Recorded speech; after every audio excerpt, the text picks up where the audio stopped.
Je me souviendrai qu'on était fiancés, ma femme et moi. On allait partout. On allait dans tout le concert, dans toutes les prestations de Gaël. Donc après, elle habitait Cité Poumou, pour ceux qui connaissent. Et moi, j'habitais dans une garçonnière vers Limété, 3e rue. Après, on est allé à 7e rue. Donc entre nous, les garçons, on s'est dit, on en a marre de vivre chez les parents, on va vivre entre nous. Il dit que quand vous vivez entre vous, c'est-à-dire que vous ne savez jamais ce que vous allez manger ces jours-là. C'est-à-dire ça dépend.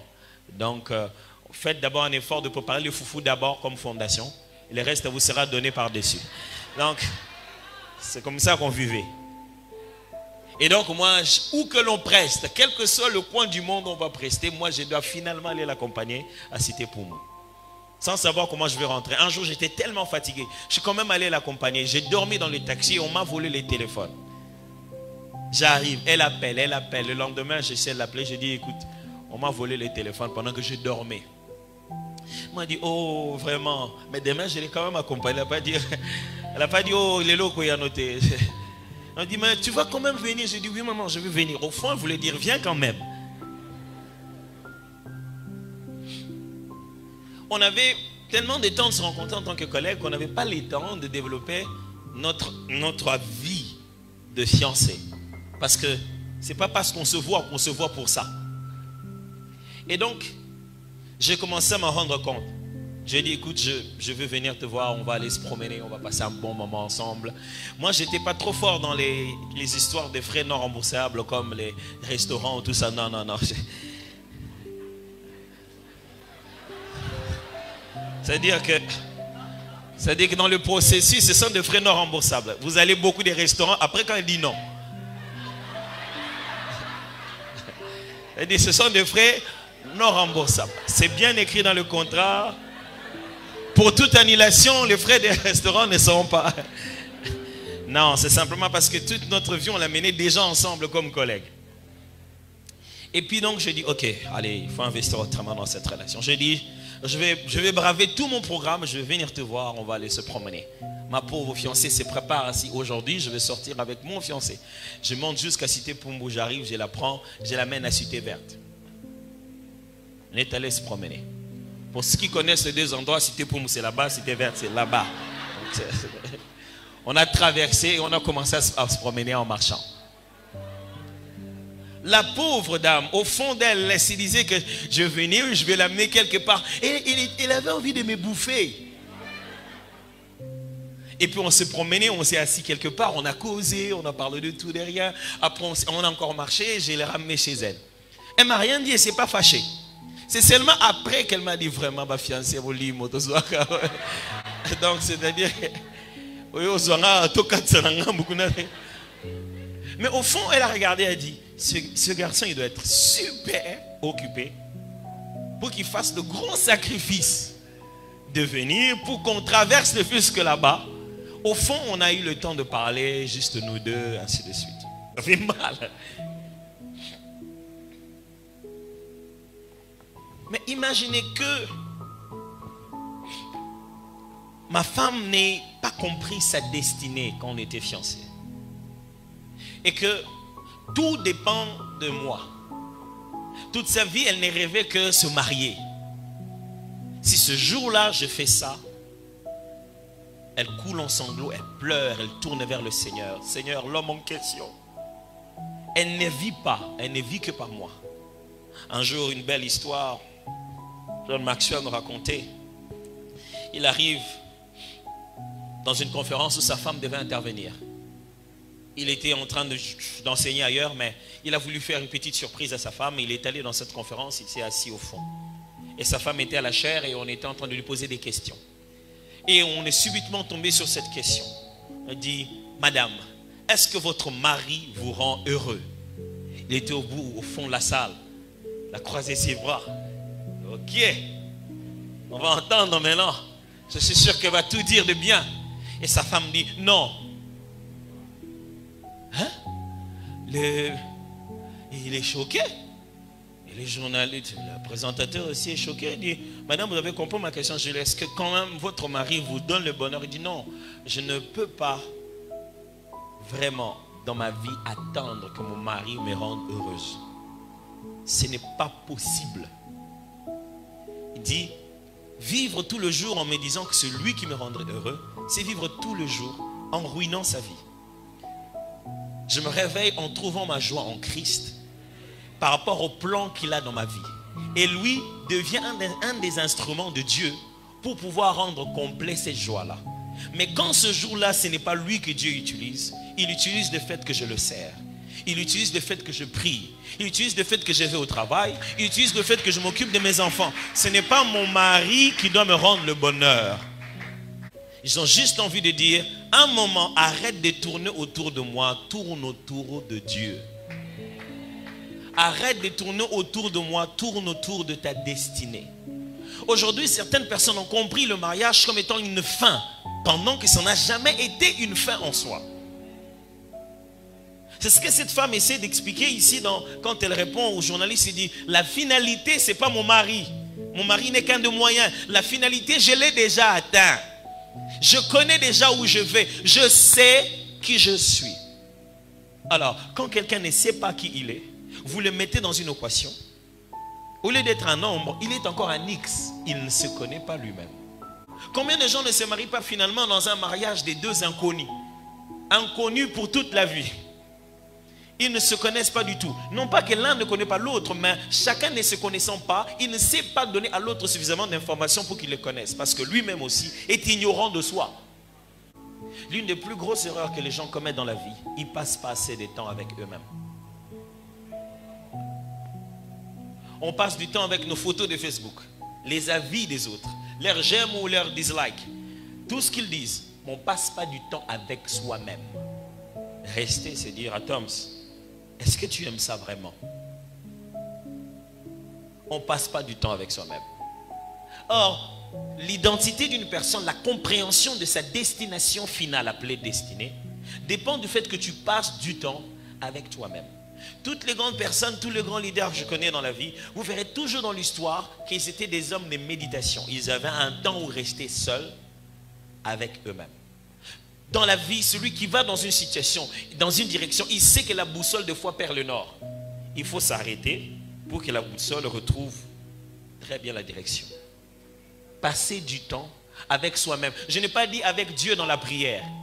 Parce que des fois, quand on va dans la solitude, dans la prière, on parle tellement, on n'est pas allé écouter. Tu passes même pas le temps de regarder dans ce miroir de sa présence, d'écouter des petites réprimandes que Dieu nous fait dans la douceur. Tu n'es pas allé pour te voir tel que tu es afin de changer. Tu es allé avec ton dossier. Dieu, je veux juste que tu me donnes un temps seul, pas avec les autres qui crient alléluia autour de moi, nous deux seulement. J'ai beaucoup de choses à te dire. Et Dieu s'est dit justement, moi aussi j'avais des choses. Non, non, non, moi d'abord. Et quand tu as fini au nom de Jésus, amen, j'attends la livraison à la maison. Ce qui fait qu'un homme disait un jour, on ne sait pas en quoi on est faible jusqu'à ce qu'on tombe. Celui qui n'a pas assez de temps de s'observer, n'a pas assez de temps de rester avec lui-même, il ne va découvrir ses faiblesses que quand il tombe. Il va juste se rendre compte que hey, je ne suis pas aussi spécial que ça. Si tu avais du temps seul, tu allais comprendre que tu n'es que vase d'argile. La solitude vous donne de l'humilité. Et quand vous avez le temps de comprendre qui vous êtes, vous allez vous rendre compte que le mariage ne fait pas de vous ce que vous êtes. C'est parce que vous êtes marié. Ce n'est pas parce que vous êtes marié que vous allez devenir. Sur base de ce que vous êtes, que vous serez marié. Et quelquefois, on arrête le processus de notre découverte. On veut rapidement embrasser le mariage. Et une fois qu'on revient vers nous-mêmes, on commence à sentir l'incompatibilité avec l'autre personne. Dans la vie, on a certains genres de choix qui restent de façon assez permanente. Je vais bien vous expliquer. Il y a des choix qui sont une combinaison de formules. Si je l'ai choisi, elle, c'est que nous combinons nos deux formules. À partir de ce moment-là, je suis son X, elle est mon X. Alors n'allez pas devenir l'X de quelqu'un dont vous n'êtes pas son X. N'acceptez pas de devenir X de quelqu'un. Quand vous le prenez, lui, vous le mettez dans votre équation, ça gâte l'affaire. Ça, ce n'est pas compatible.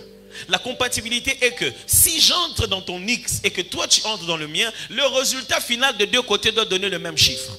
Ce qu'on appelle la compatibilité dans le mariage. Mon histoire dit que ça marche.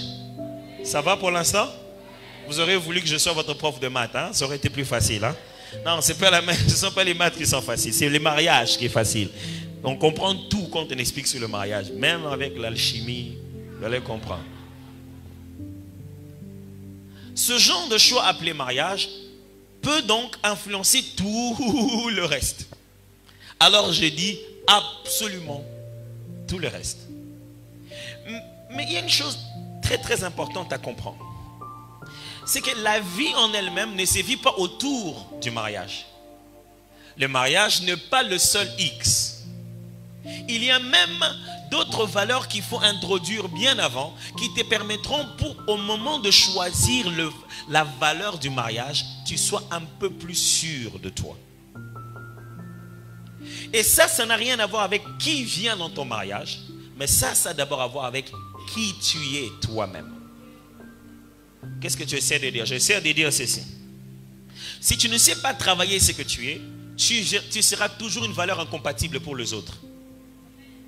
Regarde le mariage comme ça. Ne regarde jamais les mariages comme qui vient chez toi. Les mariages, regarde-les comme qu'est-ce que je veux faire chez lui.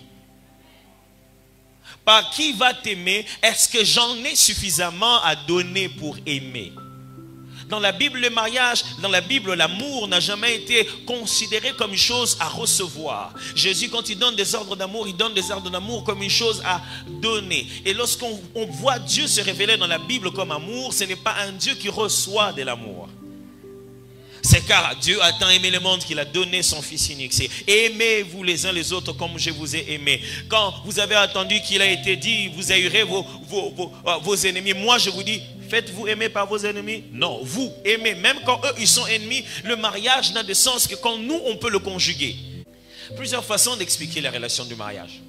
Certaines personnes préfèrent la méthode gréco-romaine où ils disent, ah, c'est ton âme sœur. C'est-à-dire qu'il existe quelqu'un qui est toi-même au féminin partout dans le monde. Certains même vont loin, ils essaient de mélanger ça avec la Bible en disant, ah, Dieu a pris dans Adam un os, donc chacun de nous doit avoir un seul os quelque part qu'il faut chercher. Bon, c'est pour ça qu'un homme, un jour, en train de pleurer dans sa chambre, sa femme vient voir, dit, qu'est-ce qu'il y a? Il dit, j'ai mal ici à la côte. Il dit, qu'est-ce qu'il y a?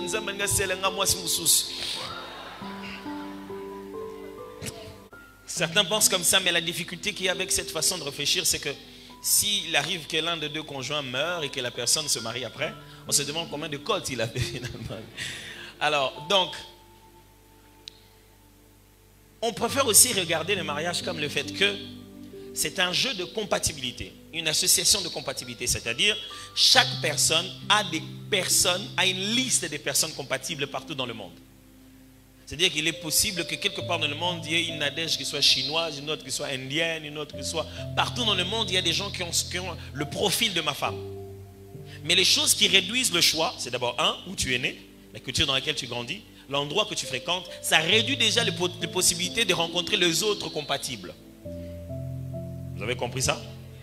Et plus loin, ça réfléchit comme ça en disant, même dans cette liste de compatibles où il y a la personne qui est compatible à vous partout dans le monde, je parle de compatibilité, je ne dis pas que c'est elle la femme, mais c'est-à-dire que si on vous mettait avec celle-là, ça marcherait mieux. Et dans cette même liste, il y a donc non seulement les compatibles, mais il y a des degrés de compatibilité. C'est-à-dire que si je n'avais pas épousé ma femme, j'avais épousé une autre, ça allait marcher, mais ça n'allait pas marcher de la même manière. C'est-à-dire qu'au niveau de l'ajustement, elle serait peut-être à 60%, moi je serai à 80%, à 200%, je vais souffrir toute ma vie à attendre jusqu'à ce qu'elle puisse atteindre ces niveaux-là. Et toute ma vie, cette personne serait un poids à porter durant toute ma vie. Un jour, il va devenir compatible avec moi, mais ce sera quand j'aurai une centaine d'années. Alors, le bonheur, c'est de trouver une personne qui est compatible dans le temps et dans l'espace. Dans l'espace, là où vous êtes, et dans le temps, c'est-à-dire au moment où je vais me marier, c'est elle qui est déjà compatible et ça passe déjà. Quelqu'un comprend bien cette théorie? À partir de ce moment, lorsque vous pensez que vous devez vous marier, le plus grand bonheur que vous puissiez donner à l'humanité, le plus grand don, le plus grand cadeau que vous puissiez nous faire, connaissez-vous vous-même, s'il vous plaît. Quand vous vous connaissez vous-même, vous développez vers votre maturité, vous êtes en train de automatiquement sélectionner les genres de personnes pour vous. Est-ce que quelqu'un m'entend très bien? Quand vous grandissez, vous sélectionnez automatiquement le genre de personnes pour vous. Vous levez votre tête de la liste, vous devenez le numéro 1 de quelqu'un et automatiquement, votre numéro 1 se découvre parce qu'il doit être compatible avec vous. Vous avez compris cette autre théorie, hein? Fantastique.